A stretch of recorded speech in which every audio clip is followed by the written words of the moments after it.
I was talking with a volunteer the other day. He said he'd had a fantastic day. He'd only been collecting money for 1 hour and he'd already raised $100. And it got me thinking, how much has he actually raised? You see, economic research shows that for every $100 extra someone gives to one charity, they give $50 less on average to other charities. So at an aggregate level, he's only raised an extra $50 for charity. But of course, donations are generally tax deductible, so the extra $50 is $50 less income that's subject to tax.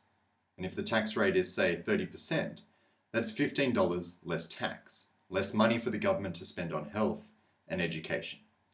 So now we're down to $35.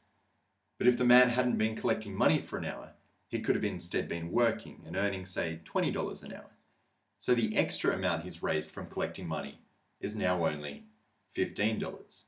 And there's one more but. The benefit of him raising $15 isn't $15. It's the difference between the benefit $15 could provide to the donor and the benefit $15 could provide to the recipient. If the donor gets 50% less value than the recipient, then the effect of raising $100 is now only $5.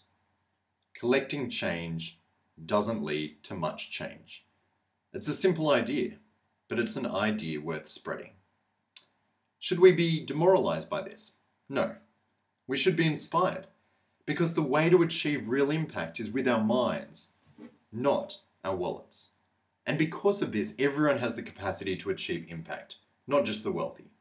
We need to change from the mindset that charity equals fundraising and charity plus poverty equals solution. We shouldn't measure how much good we've done based on how much we've raised, or the effectiveness of charities based on how much they spend on programs. I mean, we don't decide whether to invest in BHP Billiton or General Motors based on the percentage they spend on admin. We decide based on their financial return. Likewise, we shouldn't decide which charities are best based on the percentage they spend on admin, but on their social return, the quality of their programs, the innovativeness of their ideas. I'm currently working on 3 social ventures. A new non-invasive way to combat diabetes using infrared light spectrometry technology.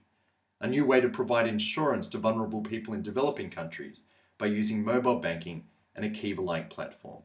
And a new type of consulting firm where students can consult for non-profit organizations and both parties can benefit. None of these ideas rely on spare change to operate, because that's unnecessary if you create win-win situations. You don't achieve change by collecting change. You do it by being a system changer. That's something that everyone can be a part of. That's something that's inspiring.